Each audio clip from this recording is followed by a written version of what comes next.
So I'm going to talk about pain today, and I want to talk, please interrupt me, put something in chat, wave at me. If I miss you in chat, Jan or Carol will flag me down and tell me to stop. So let me talk a little bit about what I'm going to talk about and what I'm not going to talk about. So I'm going to talk a little about my background and why I'm qualified to talk about this. I'm going to talk about basic pain processes, the difference between acute and chronic pain, because they work really differently and they're treated differently. And it's very important to understand the difference between them. And I'm going to talk about vicious and virtuous cycles. But I'm not going to talk about pain conditions in particular. I'm not going to talk about medications, and I'm not going to talk about treatment options. I'm not a doctor, I'm a psychologist. So I'm going to really focus on what I know as a psychologist and as someone who works and advocates for people with pain. So a little bit about my background. I'm a developmental psychologist. I have studied adolescent social relationships all around the world on 5 continents. And this is actually more relevant to understanding pain than you probably think it is, unless you think being with adolescents is inherently painful. But I've studied parent-adolescent relationships, and specifically, I've studied why teenagers actually do what their parents ask instead of lying to them and saying no all the time. That is actually what I've been studying for 25 years. Why don't they just lie? And I had been studying that for around 20 years when my life was interrupted, and my son's life was very much interrupted. This is my son, Sean. Because he went from being a perfectly, completely, and absolutely healthy kid. He literally had not missed one day in school until 8th grade.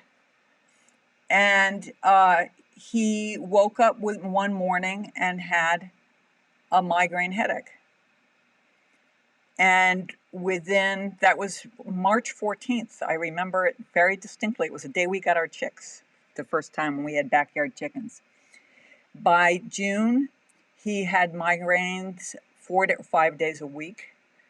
And when I talk about migraines, a lot of people have bad headaches. He had what felt like an ice cream headache that would last 30 to 40 days at a time. His neurologist, who wrote the treatment protocols for the American Society of Pediatrics, said he was probably in the worst 1 or 2% of migraine patients in the world. And considering that migraine is on the top 10 most debilitating disabilities in the world, that's really bad. You don't want to be there.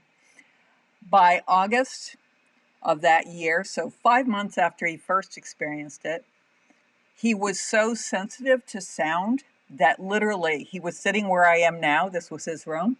When our cat 2 rooms away would walk across the floor, he would flinch because the noise was so painful. He was in his room in the dark wearing welding glasses to keep the light from hurting his eyes. And he could not speak because he was in so much pain. So this was not a great way to start high school.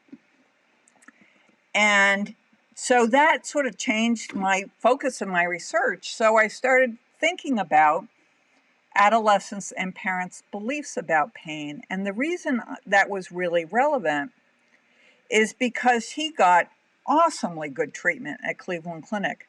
But every single thing that they told him to do, like exercise, like meditate and do stress reduction, like go to school when he was in pain, like doing particular kinds of lifestyle changes, changing his food, they happened to be exactly the things that kids all over the world had told me that they lied to their parents about. And not only that, but I knew he was lying to his doctors about what he was doing too. So I got really interested in that, and I got particularly interested in it because treatment adherence is a major issue with pain rehabilitation. Because the things that is most effective, and I'll talk about this for chronic pain, is making lifestyle changes, changing your diet, exercising, keep going when you're in pain, doing things like meditation or yoga or stress reduction. And although they don't really focus on it, the doctor tells the kid to do it, but it's the parent actually that makes them do it. So that became my research focus. So I'm going to talk a little bit about that. So treatment adherence is really important. And I got really interested in why do people do what doctors tell them to do, and why don't they just lie to their doctors? Because in fact, most of the time they do lie to their doctors. Most people lie to their doctors at least sometimes about doing what they're told. So I started studying that. Now, I have read, like I said, I am not a doctor. I have read a lot of books about pain. There are some excellent books. If you suffer from serious persistent pain, I would highly recommend. I can give you a really great reading list on it. There are some fantastic books on this topic. And I've also read a lot of the scientific literature on this field. So that's what I'm drawing from when I'm talking about this. So I want to start today by talking about what is pain. Now, this is a definition from the International Association of the Study of Pain. So pain is an unpleasant sensory and emotional experience associated with or resembling that associated with actual or potential tissue damage. Now, this does not look like a lot, but it took them 25 years to come up with that revised definition, and they actually talked to people all over the world, and it's still controversial. So I want to disassemble it a little. There's two big parts to it that are both important in understanding pain. One is that pain comes from its primary function has to do with avoiding actual or potential tissue damage. And the second part is, and this is more controversial than you're going to think, it's an unpleasant sensory and emotional experience. So I want to break that down. So the primary purpose of pain is healthy. Pain is good for you. Pain is what keeps you from burning your hand on the stove. Pain is that painful part of pain, the part that completely focuses your attention. That's good. It brings your attention to what's causing you tissue damage. It causes you to stop doing whatever it is that you're doing. And it causes you exhaustion and focus so that all you can think about is the pain, so you rest and you let yourself heal. Because healing tissue damage takes a lot of energy from your body. So healthy pain is good. The second part of this is the pain as the outcome. So it's an unpleasant sensory and emotional experience. Well, this is important. They always say pain is a lot of people who experience pain a lot get dismissed a lot because it's an invisible illness. And people can always say, it's not that bad. I mean, all of us have had a pain, and people say, oh, it's really not that bad. And you're going, no, really it is. Or people say, it's just in your head. And if you've ever had chronic pain, you know the worst thing anyone can do is say, it's just in your head. The truth is, pain is all in your head. And I'm going to talk about this model in a second. Pain doesn't happen in your hand if you hurt your finger. It doesn't happen in your toe when you stub your toe. It happens in your brain. One of the interesting things that they've learned from fMRI studies of pain is that the physical pain that you get from hurting yourself, you smash your finger with a hammer, and the emotional pain you get when someone rejects you actually activates exactly the same part of the brain. It occurs in the anterior insula and the anterior cingulate cortex. Those things mediate between what's outside of you and what's inside of you, your bodily states and what you see in your environment. That's why if you've ever looked at a really horrific picture and you feel that stab in your gut and it feels really visceral, it is visceral. It's the same part of your brain that's activated by seeing something emotionally disturbing, changes how your body responds. Similarly, when you hurt yourself, you are emotionally upset. Same part of your brain. Is that a question or just an unmuted mic? So it's the same part of your brain. Emotional and physical pain are processed by the same area of the brain, and our experience of pain is not one-to-one. It's not like you're more damaged, therefore you feel more pain. How you experience pain really depends on your emotional state, the culture that you're in, and your life experiences. And this is what's called the BioPsychosocial Model of pain. And I'm going to walk through all these different things. So I said pain is an outcome. It's an outcome of tissue damage. It's an outcome of amygdala, in other words, your your brain processing of that information, the meaning you give to that experience that you have, and how much you're paying attention to it. All of those things are going to change how much pain you're experiencing. So I want to walk you through this biopsychosocial model. So tissue injury is what we usually think of with brain. You hurt yourself, and the purpose of pain, of healthy pain, is to do that. But there is not a one-to-one relationship between tissue injury and pain. And this is something, when I started thinking about this, I was really brought back to one time when I was canoeing with my family up in the Adirondacks. And I had been fishing, and I had a lure stuck in a tree, and I kept pulling on it until that lure went flying through the air 25 feet and dug itself right into my knee, like a quarter inch into my knee. Now, I couldn't feel it at all. I was sitting there with this huge hook in my knee. It was against the bone. I could feel it against the bone. I canoed back with my dad to the campsite. I did not feel anything when he cut it out with the scalpel. Nothing. Why? Because I was in shock. My brain was not processing the really powerful nerve impulses. It was too much. It shut down.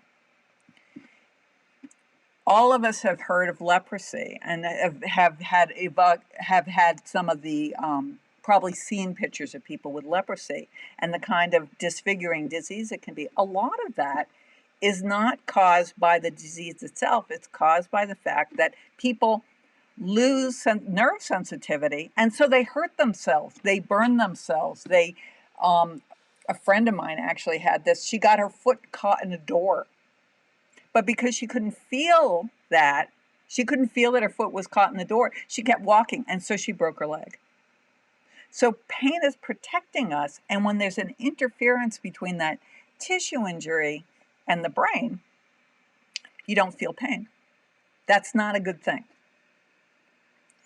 You can get it at the other end of the stream too. People who have amplified regional pain syndrome or migraine have no tissue injury, but they have extreme amounts of pain. So amplified regional pain syndrome occurs when you really hurt yourself. You might break an arm, but your arm heals, but the pain never goes away. In fact, it gets worse and worse and worse and worse. You might stub a toe. There's no big deal. There's no major tissue damage, but your toe starts turning green, and then it starts turning purple, and then it swells because your body thinks it's injured, but it's not.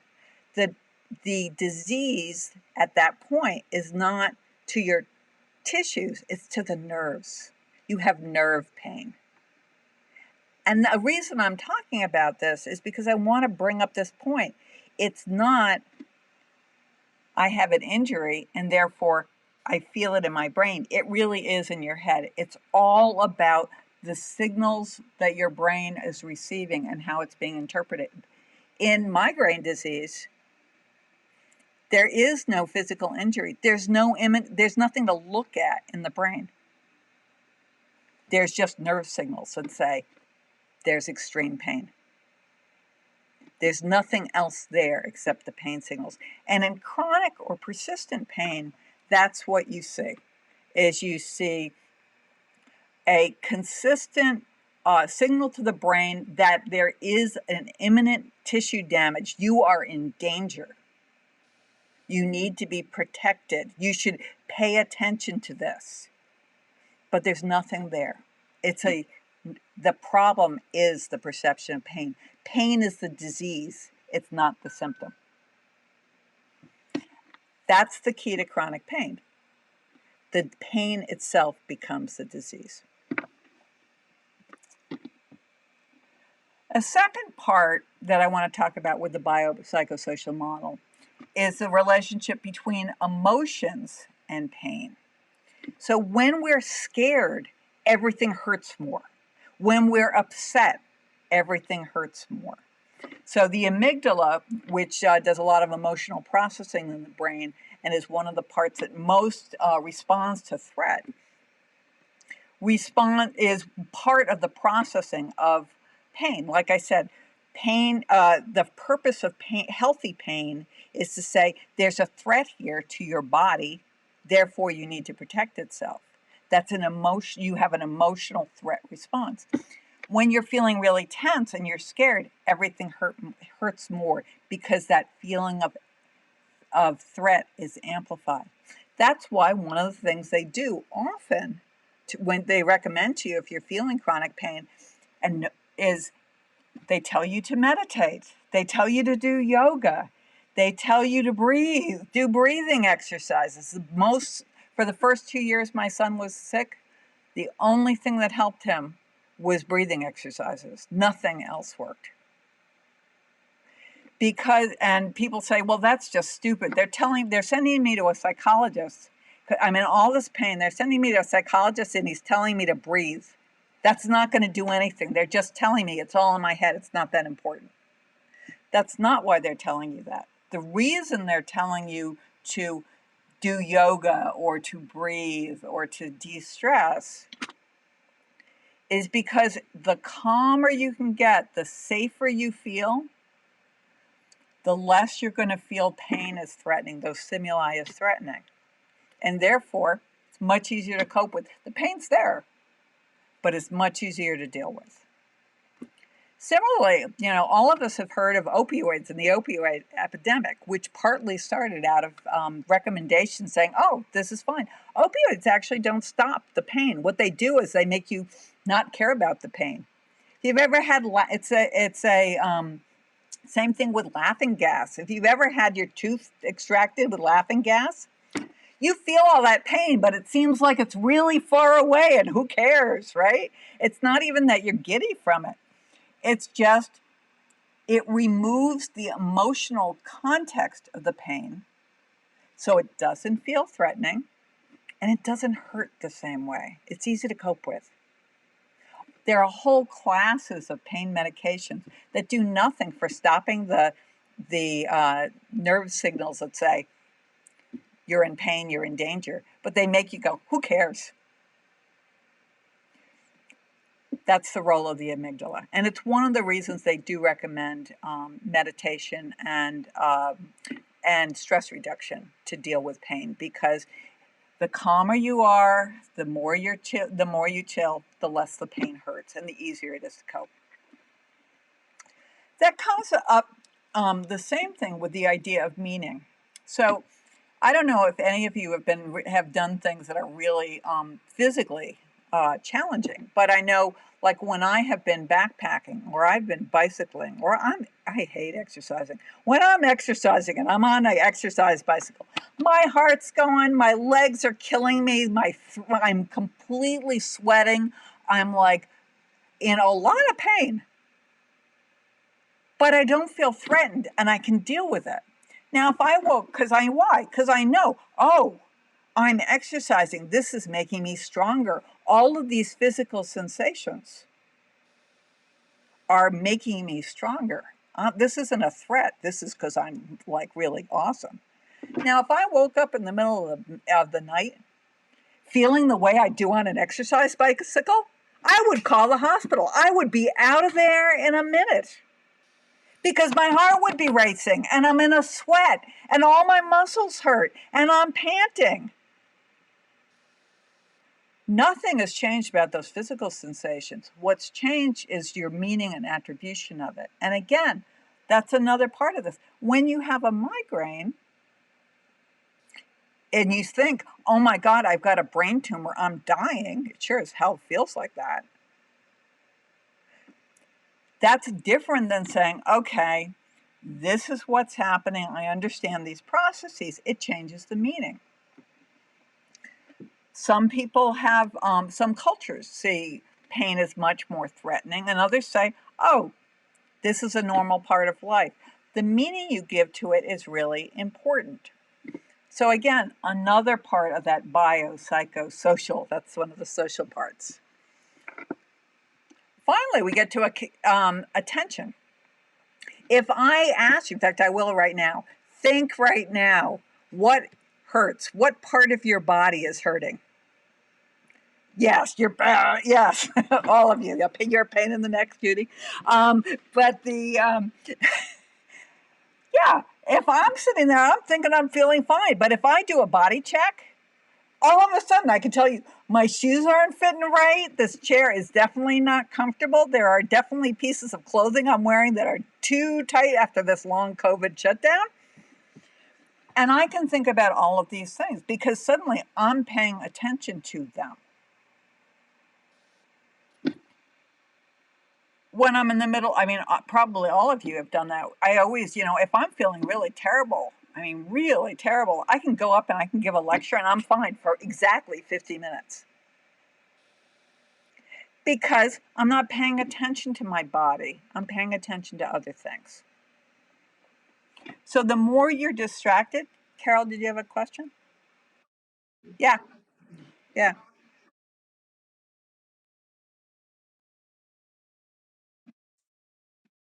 Uh-huh.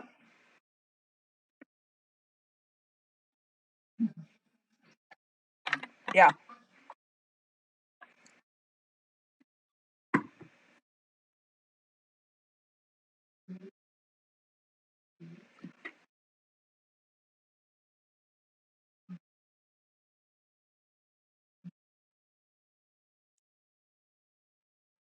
I have that problem also.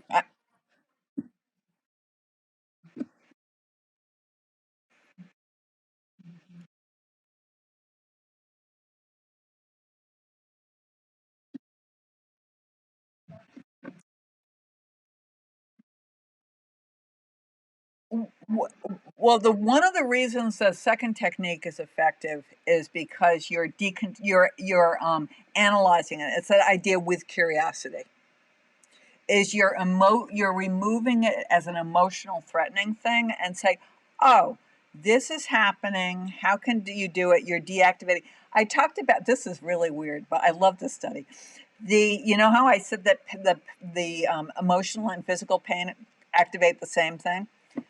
If you can make it think really logically, they both stop. So in the experimental studies, they have people, they either do something painful, they have them hold their hand in ice water, or they have them look at a picture of someone who just dumped them, right? Emotional pain. In both cases, if they have them do long division, the pain goes away. It deactivates the brain. And it's that you're literally moving it from an emotional to an intellectual context, and by pulling yourself back from that emotional context, you're changing the way that the stimuli is processed. So that's one thing that's really important about that. The other thing is, I'm really glad I hadn't thought about that. That's such a good point. One of the most useful things my son has learned, he had awesomely good training in biofeedback and neurofeedback from the Cleveland Clinic. So he can,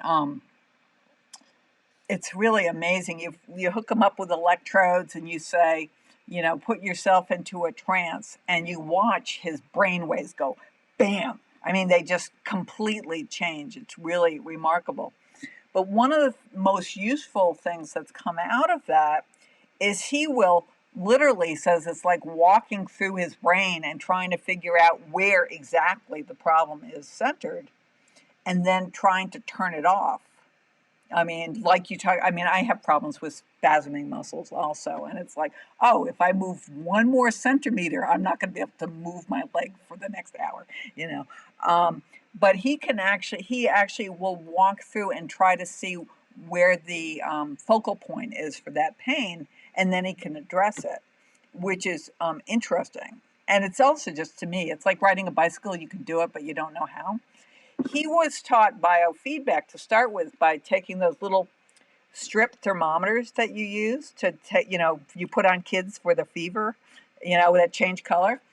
He was told to put it between his fingers and change the color.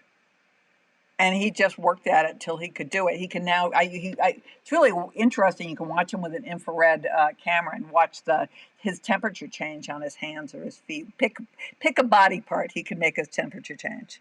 It's really interesting. But I think the reason why that, like I said, you don't want to focus on it. You do want to change the emotional processes. So by intellectualizing it, you're changing it from an emotional to an intellectual process. If in terms of distraction, something really enjoyable. In fact, people get so pissed sometimes, but there's a lot of science behind it. Watching dumb comedies actually really helps because you're laughing and it's distracting. And so you're not thinking about your pain, and it makes you feel unthreatened because all those positive emotions just change your neurochemistry, and your brain's processing that sensory information differently. But anyway, the whole point here is it's complicated. How you're going to feel depends on what the stimulus that's actually getting sent, real, like you've really physically hurt yourself, or your nerves are sending that information even though there's no tissue damage. It depends on your emotional state and how you're thinking about it. So the more scared you are, the more it's going to hurt. That's why they do birthing education. And they teach you those breathing exercises. Part of that is the more you know about the pain and more you understand the process, the easier it is to deal with. The meaning you give to this, is this something that's life-threatening, or is this something that, oh, I know what this is. It's just this. It'll go away in a minute. The meaning of it, I have up here menstruation. This is why people who have been taught that menstruation is taboo experience much worse pain. It changes the meaning of the same sensations. And how much attention you're paying for it. Distraction is a wonderful thing. The worst thing you can do if you know someone who's living with chronic pain is ask. I know I did this all the time. I'd see my son, and the first thing I would think, I didn't say it, first thing I would think when I saw him was, how much pain is he in? And the only reason I didn't ask him, how do you feel? How do you feel? How do you feel? It's because I was told that was the worst thing you could do for someone in pain. Because then, as soon as you say, how do you feel? They do a body check. And then suddenly it's in the front of their mind. So, I talked about this a little, but I want to talk more specifically about healthy versus chronic pain. So healthy pain is short-term, less than 6 months. It's very rare for actual tissue damage to cause pain that lasts longer than 6 months. And it tells you something important. It tells you, look for why you hurt, rest so that you can heal, and rest so that you can heal. That's the best thing to do for chronic pain, for healthy pain. Chronic pain, or they're calling it now more persistent pain, lasts longer than it should. It lasts longer than the tissue damage, lasts after the healing should have occurred, more than 6 months. It is non-functional. In other words, it's not telling you about tissue damage. It's not a good warning signal. They use a metaphor of a broken alarm clock. It's giving you a warning, but there's nothing the matter. And like I said, in persistent pain, the pain itself becomes the disease because it stresses you out. It changes the entire way your body is functioning, from your gastrointestinal problems up through the fact that it completely distracts you. And it makes you exhausted because being in pain is exhausting. There's a reason. It's supposed to tell you to heal. It's supposed to keep you in bed so you heal. Except if you have chronic pain, you're not healing. What happens with chronic pain is you go to bed and you don't get out of it, and you get progressively more weak. And that's what we talk about when we talk about vicious cycles. And this is specifically having to do with persistent pain. So what typically happens is with someone who has, and this happened to my son, it happens to lots of people, is you have severe pain. And because you're in severe pain, You rest, because sensible people rest when they hurt. So you go to bed. And what happens actually remarkably fast, if you spend, when you've been in bed with a flu or something for a couple of days and you get up and you feel dizzy and you feel achy and you can't really walk that well and you feel weak, that's because within 2 days your muscles start atrophying. And the muscle atrophy actually releases chemicals into your body that makes you feel physically weak, and it makes you hurt. So staying in bed when you're sick actually makes you weaker over time. If you're a fan of Victorian novels, they always talk about people who are invalids, and even in Heidi, right? You're invalids, and people have spent so much time in bed that they can't really get up and move. There's a whole rehab process involved. If you've been in bed for a while, you've had surgery, getting up and moving is an important part of that healing process, because on the flip side, and this is the vicious cycle, if you're in pain and you don't move, you stop moving, and that causes you more pain because you get muscle atrophy. And that happens within days. And if you're sick, like really sick, like I said, my son spent most of 2 years in almost constant severe pain. You get really weak. So many kids, my son went to the Cleveland Clinic Pediatric Pain Rehab Hospital. And many kids who are going there because they're in severe pain and are trying to get back to functioning, they get evaluated and they have to go to physical therapy for 6 months before they can start the pain rehabilitation process, because they're physically incapable of being out of bed for 6 hours at a time because they've become really weak. And that's a very typical part of the pain process. Now, if you're spending all your time in bed, if you hurt all the time, what you tend to do, first of all, is get really depressed because you become extremely isolated, and pain is really depressing. And you also become really anxious because you start thinking about everything that goes wrong, and even when you have good days, you start worrying, oh, if I get up and do this, what happens if I get a pain attack? What happens if I get a migraine? What happens if I've got irritable bowel syndrome? What happens if I have an attack? So because you're worried that something's going to happen, because it's quite unpredictable, you spend more time in bed, which leads to this whole cycle. So people tend to start out being somewhat pain, but they be in a somewhat amount of pain, but they become more and more and more debilitated because the process of being in pain causes you to withdraw and pull back from life so that you have more and more pain. It's a really reinforcing cycle. Plus, being socially isolated makes you depressed and anxious. So when you're talking about kids and adolescents, teenagers, and parents, you're in the same thing works with people in pain and their romantic partners. You tend to get these complementary bad cycles. So teenagers get pain, and this is technically called deconditioning. So you get weaker and weaker and weaker. Well, it's really hard to go to school if you can't get out of bed. In fact, Zoom is a godsend for kids in pain because they may be able to go to school. My son could go to class last year at Lorain County Community College because he didn't have to leave the house to do it. So even when he was having a horrible day, he could go to class. But that's not always the case. So school failure. I mean, this is true. There were 170 days in a school year. My son was absent or tardy, and by tardy I mean he might show up at 2:30 in the afternoon, 152 out of 170 days. And he was working hard to get there. So school failure is extremely common, social withdrawal and isolation, and anxiety and depression. And with parents, you see your kid, and you look at him, this is me. I just wrote a blog on this today, in fact. I would look at him, and my first thought was, how much pain is he in? My second thought was, did he take his pills? Not that they worked, but he was supposed to take them. And the third part was, if he was actually functioning, was, Oh my God, he can make up all his homework.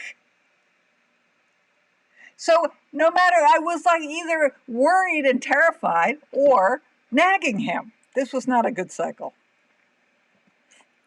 So you also tend to become really overprotective. So the job of teenagers is to become more autonomous, to do their work by themselves, to get out, to get jobs, to do things. But when kids are in pain, all you want to do is wrap them in common will. So you tend to, they don't develop age-appropriate skills. They don't do the dishwasher. They don't mow the lawn. They don't take care of themselves because they're so sick. All you're trying to do is take care of them. So parents tend to become very much, it's your job to protect them. So that's what you do. You try to protect them, and they need protection. But it can get really dysfunctional because you don't push them to do as much as you can because they're in so much hurt. And you also, this is actually, I didn't realize I had put this on here. You also get into what's called catastrophizing. And if any of you are part of the chronic pain community, many people hate this word, but this described me exactly.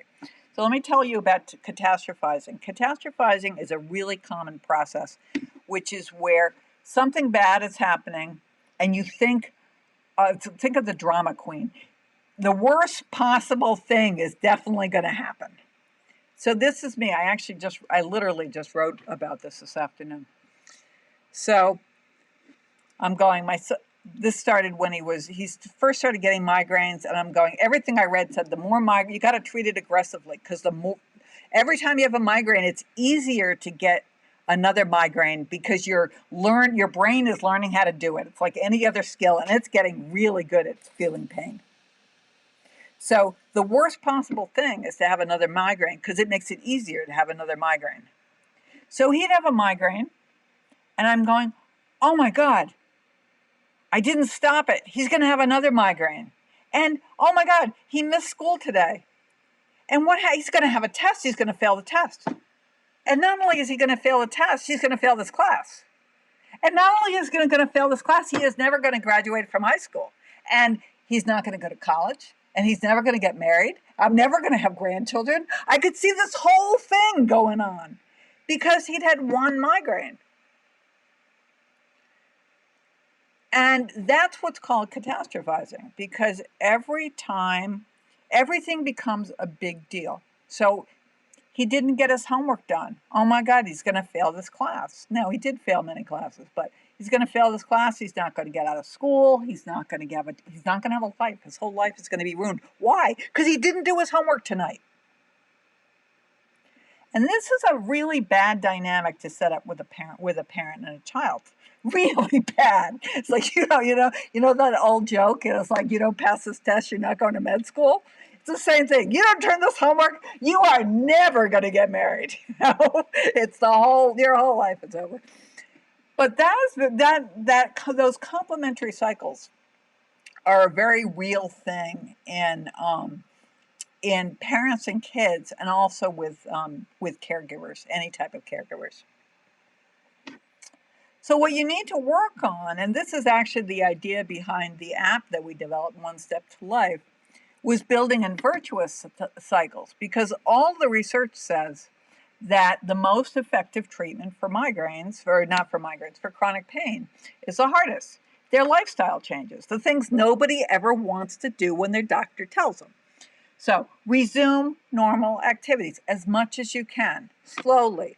So when we talk about resuming normal activities for my son, I'm talking about taking a shower, walking to the kitchen, eating with the family, walking around the block. That was like a major thing. Resuming normal activities. Starting to exercise. And we're not talking about running a triathlon here. We're talking about walking. The joke in our house is I made it from the bed to the couch. There's no stopping me now. So moving. Changing your diet. There are many different anti-inflammatory diets that can be really helpful. They're all a pain. turns out my son got really spacey. We thought he was a naturally spacey person. Turns out he can't digest tyramine, so he will never eat cheese the rest of his life. But it changed his life. Knowing that, following that diet changed his life. Stress reduction, whatever it is for you, prayer, yoga, meditation, walking in the woods, whatever does it. But stress reduction is really important.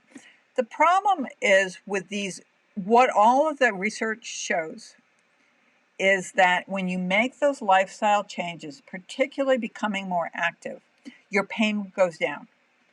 If you wait till your pain goes down in order to do those things, your pain gets worse. In other words, function happens before pain reduction. The problem is compliance is incredibly low. So for 50-year-old men who should know better, who just had a heart attack, so should be really motivated, less than 20% of them did what their doctors told them to do in terms of lifestyle change. And I was talking about teenagers. That's my area. So let's talk a little bit about how this comes in with my research. So functioning with pain is really hard. I mean, this is not easy stuff. The sicker people are, the less compliant they are. So the less likely they are, the sicker they are, the less likely they are to do the things that will help them get better. Why? Because they're exhausted and they hurt. And it's not just physically exhausted, it's psychologically exhausting having pain. Clinicians recommend the changes, but it's the patients, parents, and caregivers who have to implement them. The doctor says, I remember actually my son's doctor saying, send him to school. And I'm like, he can't even go to the bathroom. How could he possibly do that? And he's like, well, he's got to. Well, he's still in Cleveland. I'm here back in Oberlin. It's hard stuff. So virtuous cycles. So preventing tissue damage, making sure there's not anything that's ongoing. Treating early, because there really is something to this idea that pain becomes entrenched. So the more you experience pain, it doesn't go away on itself. You actually have to retrain the nervous system to develop new pathways that are not pain associated. You need to do those diet changes because healthy bodies heal better. Diet and exercise can both reduce inflammation. That reduces the initial stimuli. Stress reduction is really important. I talked about the amygdala. Anything that will help reduce the emotion, including thinking, pain education. So prayer, yoga, meditation, anything that reduces the threat is really important.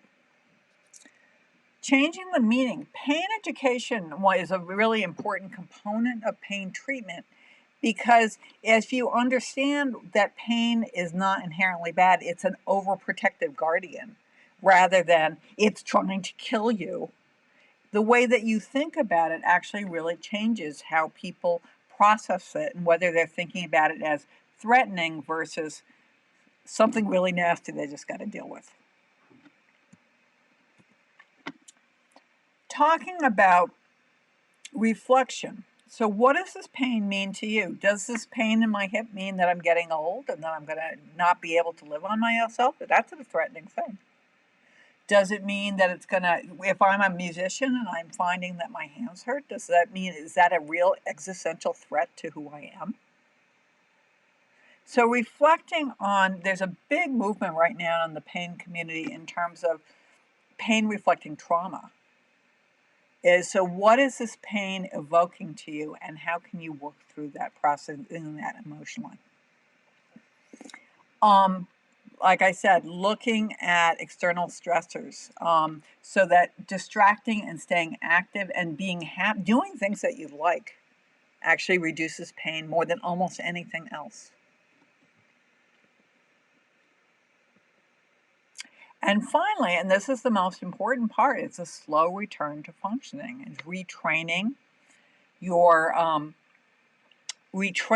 nervous system. I always think of biofeedback and a lot of this returning to functioning, working through the pain. I hate the phrase pushing through pain because it sounds like you're going to push through it and there's a clear empty space there. That's not what it's like. The metaphor they use, and I love at the Cleveland Clinic, is the pain's there with you all the time. You can either curl up with it on the couch or you can take it with you and go to a party. The pain's going to be there. So take it with you. You got to balance that with how much energy you got, but take it with you. So returning to functioning slowly, step at a time, as you can, without pushing yourself too hard, actually retrains your nervous system. It makes me crazy when there's some stupid study on the TV says, oh, we did this psychological intervention and it actually changed the brain. Everything changes the brain. It's not fairy dust. Every time you do something, you're retraining the brain. You're changing, anytime you learn something, you're retraining the brain.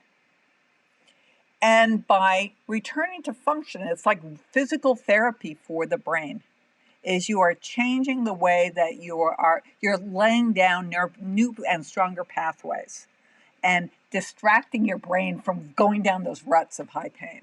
So functioning actually retrains it. That, in fact, this is actually what we did with my son. Remember I said that sound and light were causing him pain. It turns out he was doing exactly the wrong thing. He was becoming Gollum, right? You know how sensitive your eyes are when you get out of the dark, and that hurts. Well, the more he was withdrawing from sound, the more he was withdrawing from touch, the more he was withdrawing from light, the more sensitive his body became to it. So it was actually making it worse. So he needed to retrain his body to say, oh, that touch is positive, and he had to focus on the positive sensations instead of saying, oh, that's a threat. So he literally had to change the emotional balance that went with those sensations and retrain his body. So it's like, oh, it doesn't hurt. Touch doesn't hurt anymore. Sound isn't that bad most of the time. I'm going to give myself as much light as I can without too much. Because again, your body is taking normal sensory, it's called allodynia. Your brain is taking normally sensory information, the sound of a cat's footsteps 3 rooms away, and saying, oh, that's threatening and painful.